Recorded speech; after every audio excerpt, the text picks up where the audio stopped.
In the days when the moon still listened to human stories and the wind carried gossip from one village to another, there lived a boy named Kofi in a small red earth village at the edge of the savannah, a place where parents measured wealth not by cows or gold, but by the well-being of their children. And Kofi was born into the arms of a mother whose love was deeper than the village well and a father whose silence carried more care than many men's loud promises.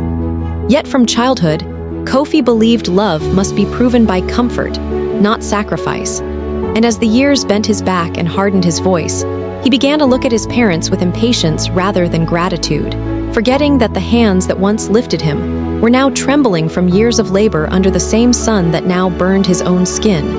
And so when drought came and opportunities dried like cracked clay, Kofi left for the city with dreams in his pocket and pride in his chest, leaving behind a mother who wrapped leftover food in leaves and a father who sold his last goat just to put transport money into his son's palm without complaint, without warning, without conditions. In the city, life taught Kofi sharp lessons, not with kindness but with hunger, rejection, and loneliness.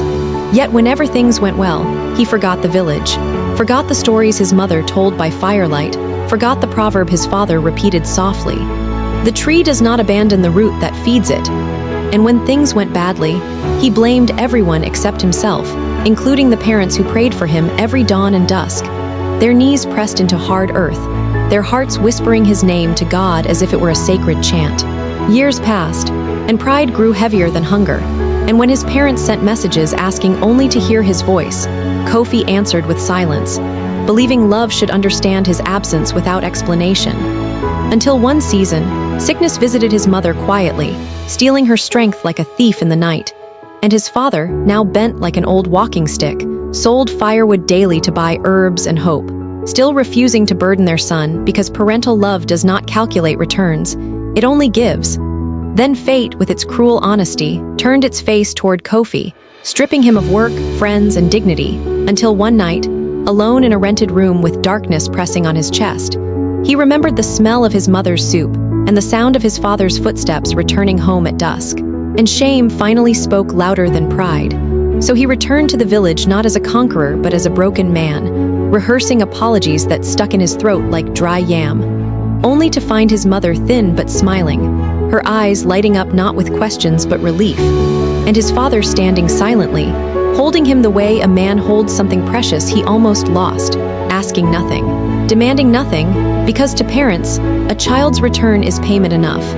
In the days that followed, Kofi watched his parents give him their best portions, watched his mother hide pain behind laughter, watched his father wake earlier to spare him work, and slowly the truth settled in his spirit like morning dew. Parental love is unconditional. It does not wait for success. It does not demand perfection. It does not withdraw when disappointed. It stands firm like the Iroko tree while storms break themselves against its roots.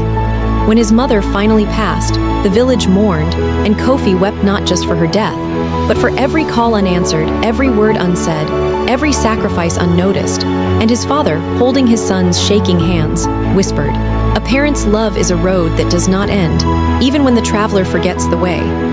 And from that day, Kofi became a storyteller, traveling village to village, not to boast of success but to warn and remind, telling elders and young men alike that no matter how far you go, no matter how badly you fall, a parent's love remains open-armed.